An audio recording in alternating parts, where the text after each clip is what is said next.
Good morning, my people, you little monsters, you little cuties, you little What's going on? Have you noticed anything different? I got a haircut, I no longer look like a homeless man, although maybe I do, because I got a buzz and a beard, and I look like about 35, divorced, no kids, all stress, no house, on the street. But it's okay, because we can go lift, and even if I am divorced and 35 and got no kids and I'm miserable, I won't be miserable because I can go to the gym, get a pump, and everything's gonna be fine, alright? Basically, that's the plan. So if you're hearing me, Lucy, you don't mean anything, bro. All I care about is the gym. What do you think? Yay. Alright, mate. What if Ninja got a low taper fade? Alright, I'm gonna trust you guys, and I'm gonna use your recommendation. You guys said that there are turkey rashers in Aldi, the same ones as in Tesco. They cost £1.25, I'm pretty sure, and these cost like £3. The difference is actually just absolutely mind-boggling. The difference in macros is literally, there is no difference. These are like literally slightly higher calories by like literally nothing, but it's the same thing. Like you look inside, they're sliced, they look exactly the same. I assume the difference is these are gonna hold water and these don't hold that much water. Does that make sense? Like usually when you buy cheaper meat or alternatives like weird stuff, usually the cheaper stuff will just be like oozing out. I did buy it, however, I'm not gonna have it right now. I'm gonna have it later on to try just one of them because I don't wanna ruin my breakfast, because my breakfast is before the gym. And before the gym, if I ruin, I'm gonna be fuming, alright? Because I'm acoustic and I just can't handle it. So I'm gonna have my normal turkey rashers, but I'm gonna try those later and see if it actually makes any sense to have them. Because if it does, I'm really happy, because going to Tesco's just for these things makes no sense as well. Because I shop in Aldi, and Aldi's much cheaper. Especially because like, I just have the whole pack. So I'm just having, like this meal is like £3 just because of this. And then obviously the cereal costs a bit, milk costs a bit, but this meal ends up being like under £4 when it could literally be under 3 or even under 2 actually, as a matter of fact. I think I'm gonna opt for the golden nuggets today because I had them last time and I was like, they're good. They have like a subtle flavor. It's not as strong as the Nesquik. It's not as strong as the Frosties. They're nice. If you ever eat these, by the way, don't ever bite in as if you're hungry. You gotta really be careful because they will literally mess up your mouth. The roof of your mouth is gonna be destroyed as soon as you bite into it because they're hard. 120 grams is just over 400 calories, just under 100 grams of carbs, protein marginal, fiber 5 grams, fats marginal, nothing in there. But you get the calories and macros on the screen for you right there. That's along with the turkey rashers, so that's my breakfast. That's how many calories I have before I go to the gym on 4,000 calorie diet. So 4,000 calories, that's my breakfast, that's my pre-gym meal, that's my macros for the pre-gym meal. Keeping it low fat, keeping it high protein, keeping it high carb, because low fat is gonna make sure that the digestion goes down quickly. Carbs are gonna replenish any glycogen that I'm missing, and they're gonna get me ready and fueled up for the session. Protein, to start the protein synthesis process, that's not been happening. That's been happening all night, and then it probably stops a little bit, right? Still, like, do you know what I mean? Keep recovering from the last session. And then we do the same thing after the training session. Basically the same meal, just more protein. And keeping it low fat just to make sure digestion doesn't slow down. As soon as you throw in a little bit of fat into your meals, your digestion slows down. Like if you wanna have a prolonged energy release, like if you're on a cut, for example, if you have, say a salad with like a tiny bit of chicken, right? If you throw in just a little bit of fat, like a little bit of olive oil, or an egg or something, you can nicely slow down your digestion so that you have a slower release for longer, right? You'll be fuller for longer. But when you're in a bulk, that's not what we're trying to do, okay? We're trying to get this in and out and bosh. Electrolyte flavor of the day. I've got my trusty water bottle here. We got pink grapefruit. Classic. Do you know what? I'm gonna go a little bit crazy today. Let's, I've never done this before. 1.5. One and whatever that is left of. One and three quarters. All right. It was meant to be 1.5, but there we go. See what happens. Probably nothing. It's just like salt and potassium, but hey, if I can get a mental edge, I'm all for it, mate. I'm all for it. Also got my the rest of my breakfast here. Gonna enjoy that. And that's it. See you in a sec. Agenda for today. We have pull, but mostly biceps. All right. Literally. I start posing, I start posting my physique. People point out, hey Dave, you should try working your biceps. Oh, please. I've been fighting against the same dragon ever since I started lifting, okay? Literally impossible challenge. Tried it all. And whatever I'm doing is working. It's just like, if you have really bad insertions, like it's like, what can I say? It's like, you just have the worst gap in your chest, right? Like say your pecs, you just got the worst gap. You have like, was it pectus excavatum or whatever it's called? I think it's like the rude term, the nasty term is called pigeon chest, right? Where you just like, it just looks weird and the bones are sticking out and like you've got a massive gap, whatever. You train your chest as much as you like, lad. You train it hard, you train it heavy, often, you do everything right, it will never look right. Do you know what I mean? Like, it will never look right to you. It'll never look like, you never have a full chest, basically. And it's the same on biceps. Like, I train them all the time. Train them properly, progressively overload, all the same principles as I would use for my chest, legs, back, traps, literally whatever, mate. I do absolutely everything, and then they just won't grow. Which is quite interesting, because sometimes some things they just won't grow. Like, you will be, I mean, they will grow, but they just will never look right. So you can go your whole life, like, we all have good body parts. I know that, like, my delts are a very strong body part. I know that my chest is a strong body part. My back, my legs are strong body parts. It's just my arms, man. They'll just never grow. Even my triceps, they're like a strong body part. They look like sick. It's just, in terms of bodybuilding, my biceps will never look as ideal as they should. Flexed or, like, relaxed, realistically, like, relaxed. My arm is like, you know, I'm a pretty small guy, but it just never looked the way I wanted to. Not that I'm upset, not that I'm like, oh, my arms, oh, do you know what I mean? I'm not moaning. I'm just stating the reality of the situation. The reality of the situation being, my arms suck, and there's nothing you can do about it, apart from just make it as good as it can be, right? That weakness will never be a strength. I know people will say, like, make weaknesses your strengths, yeah. Except I'll never ever be able to have a bicep that doesn't have a gap of like 3, maybe even 4 fingers when I flex. Like, this is my, look at that, flex bicep, and there's like I can fit like 3 fingers in there. And it's not only that, it also like doesn't peak from the back properly. I'm just cooked. I'm cooked. You win some, you lose some. Hey, I don't have biceps, but I have sick delts. Do you know what I mean? You might have sick biceps, but you're like, my delts will never fucking grow. They're just flat as fuck. You win some, you lose some, right? You just try and do your best. So that's what we're gonna do today. Biceps first, into a back exercise, into a bicep exercise, into a back exercise. Smoke every single set of every exercise. Come back home, eat, recover, do it all over again tomorrow. Can't wait, literally. It's weird, right? Like, the life we live as, like, you know, gym guys.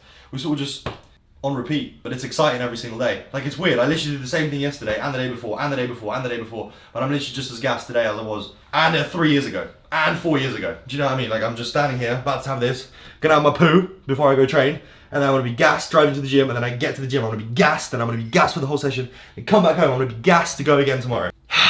It's nothing like it, mate. All right, much love. Boys, I'm sorry to say, I figured it out, okay? I figured out the way to grow arms, all right? And this is through trial and error, okay? So I've tried many different things over much, like, extended period of time, okay? And I've come to a few conclusions.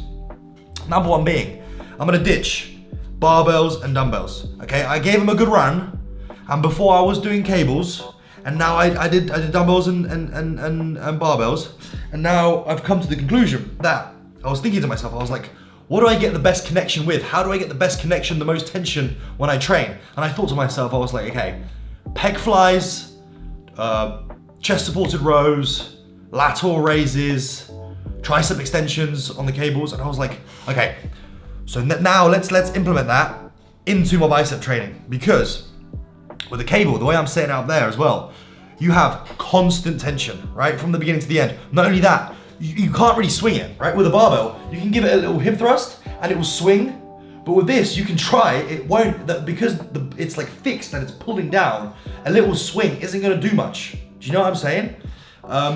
So doing the cables is essentially like doing the barbell curl, but more optimized, because it's, number one, dragging you down, dragging your biceps down. So you're gonna fight against it, the entire range of motion. There's no point where it's like, with a barbell, at the bottom, you can rest. With a cable, you can't. It's pulling you. So you have to hold on and your biceps are engaged. At the top, with a barbell, you're fully squeezed and there's not much tension because you're close to your body as well. With a cable, boom, you're literally fighting against it because it's trying to drag you down. Optimal, basically, all right? So, I did 4 sets here of 15 to 20 to failure on these biceps, right? And the reason, you can see from this angle, you can see that I don't keep my arm perfectly by my side. You should, but I can't. Like, I know it sounds weird, right? But the reason being, because you might say it's bad form, right? And I get what you're saying. But I've got 2 different elbows.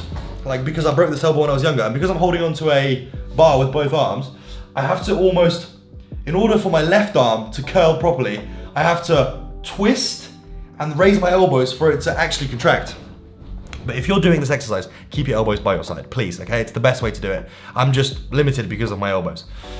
And then I did a drop set on the 4th set, half the weight, and I just go into absolute failure, right? My biceps were completely smoked.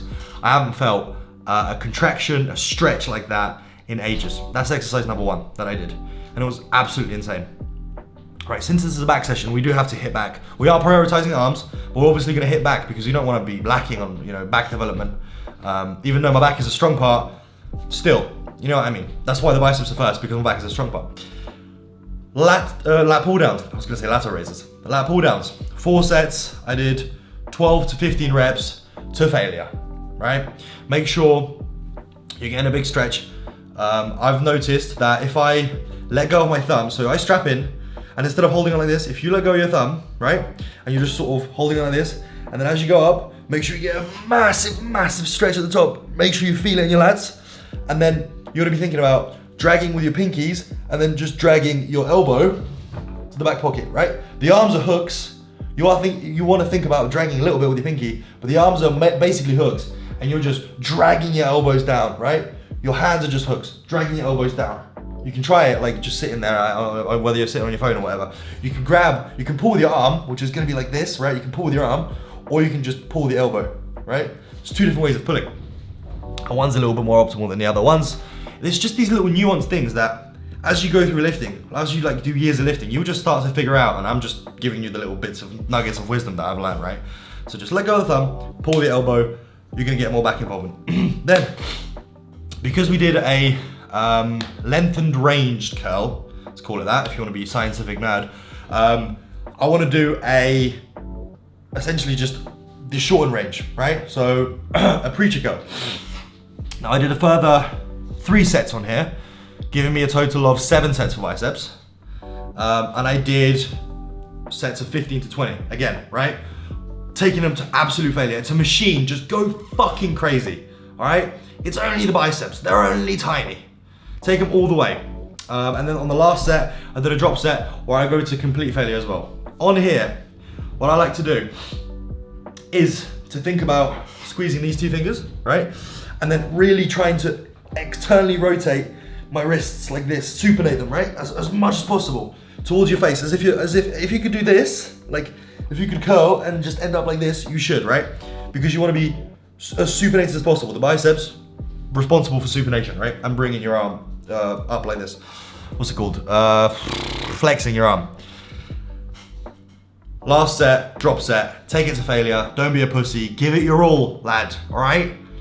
As long as you're eating and you're sleeping and you give enough time between sessions, you'll recover, all right? There's loads of people that will say you can't. You can, all right? It's just tiny, tiny, tiny. The bicep is literally, it's such a small muscle. It's like you can just, it's the same as like doing lateral raises. You can go absolutely fucking ham on lateral raises and the recovery impact isn't gonna be as massive. Obviously, if you're talking about the squat, bench, deadlift, barbell rows, you know, RDLs, big movements, they'll fuck you up and you can't just like take it to failure like that. When it comes to biceps, go fucking crazy. And then to finish the session, 4 sets of rows, chest supported, 15 to 20, yet again, to failure. Make sure you are using your arms as hooks. Whenever you're doing any back movement, try not to get your arms involved, right? If you strap in, you strap in, you're tight, you can kind of let go, and then just think about dragging your elbows back, just your elbows back. And that way, you're gonna be not getting as much forearm involvement because you've got rid of the straps. You're not gonna be getting as much bicep involvement because you're just using your back as much as possible, right? Your arms are gonna get involved ever so slightly, but by thinking about certain things, you can remove them as much as possible. You catch my drift. You do, don't you? You do. If you're not subscribed to the channel, by the way, what are you doing? I just gave you all these tips for free. Come on, lad. It's the least you can do. I'm obviously kidding, you can do whatever you want, you don't have to subscribe. Actually, you can dislike the video if you want.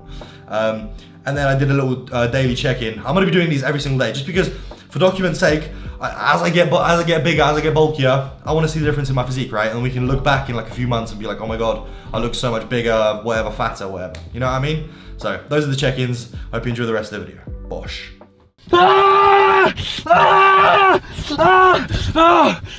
Oh, Jesus Christ. Do you know what I mean? That's how I feel. Wow! I told you, when I left the house, I was like, I'm gonna come in, I'm gonna smash every single set of every exercise, back to back, back to back, back to back. It's as if I'm on steroids or something. I literally walked up to Lucy, I was like, I feel like I'm on steroids. That's how I feel. Pause, wait. Is there something you're not telling me here? Which is really funny because it's just like, I'm just having a really good session, right? I just like woke up on the right side of the bed, had the right food, had the right hydration, had the right mindset. Most importantly, came in with the right mindset. I literally told myself, I was like, if I do not come in and smash every single set until I absolutely cannot go anymore, I'm not going to be happy. And I came in and did exactly that. And I'm going to come in tomorrow, I'm going to do exactly the same thing. And I'm going to come in the next day and do exactly the same thing. But yeah, basically, I keep telling you, just set your mindset before you come in. And then when you come in, you just have that, like keep repeating it to yourself. I'm going to smash every single set. I'm going to smash every single set. Because once you get to the gym, sometimes you might just be like, you're just doing sets, right? You're just doing sets, but you're not thinking to yourself, I'm gonna go into the set, absolutely fucking demolish the set. You know what I'm saying? So just next time you're in the gym, think to yourself, I'm gonna fucking smash the set, and then watch what happens. And then the next set you do that, think to yourself, I'm gonna fucking smash the set before you go, and like go in knowing that you're gonna fucking smash the set. That's basically my my top tip for the day. Because I came in and I was thinking to myself, I'm gonna fucking smash every single set. I'm definitely gonna get banned off YouTube for how many times I said fuck, but I'm gonna fucking smash the set. And then that's what happened. And then I had an amazing session. What more can you ask for? We're gonna go home, we're gonna carb up, we're gonna recover, we're gonna go to sleep, we're gonna come tomorrow, and we're gonna do it all over again. What a time to be alive. What a fucking time to be alive. Jesus Christ. Dave's Wouldn't have it literally, any by other the way, way. Dave's literally steamed up his car window. That's how passionate he is. Cracked! So good! Also, it's only steamed up on your side as well. Like the extra calories, the extra carbs, whatever it is, mate. And then the overdrive pump went right into me. And literally as soon as I was in the car, I was driving, I was listening to music. I was like, today's gonna be a fucking good day. I'm gonna smash every single set. Bosh. I'm back home. I don't know about you lads, but chicken has never ever treated me nicely. I always get really gassy. Like let's say I have a chicken breast. Next thing you know, I'm like, the gas coming out is crazy. And it doesn't happen with beef.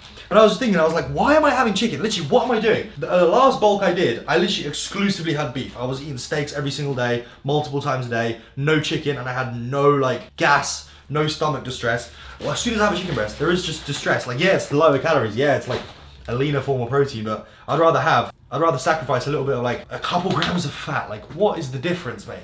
There's bigger things at play here, right? So I got these, in Aldi, I got these 5% lean mince quarter pounders. Basically, one burger is how many grams? There's 454 grams here. So one burger is around what? 115 grams, right? So for two burgers, we are looking at like 40 grams of protein. And I'm just gonna bang them in the air fryer. I'm not gonna bother like cooking them on the pan because I literally want this to be as easy as possible, right? I want this to be as smooth of a process as possible. I don't want to have chicken, I just want to have this beef. There's like stuff on it. So there's roasted onion, crumbs, seasoning, which isn't the best. Like realistically, probably the best thing if it was just like the cleanest, if it was just 100% mince. I don't know why supermarkets do this, by the way. You like want something normal, right? Like you want a quarter pounder. Why would you want them to put stuff in it? Like I want just a quarter pounder. Just beef, lads. Nothing else. This could be a mistake doing this because, like goodness knows, I don't know. We'll see how it makes me feel. We'll see how my digestion feels. If it feels alright, fine. If it doesn't feel fine, whatever. Also, this shit is spraying everywhere. Two of these little burgers, that's 223 grams. That should be like 40 grams of protein. Should be enough. Bang in for 9 minutes. I don't know. That's how long I bang chicken in. So hopefully that'll cook. That being like just under 50 grams of protein works out just fine because the skim milk will make up for the rest of the protein. Both the beef and the milk are super bioavailable, so it's a source of protein. So it's all good.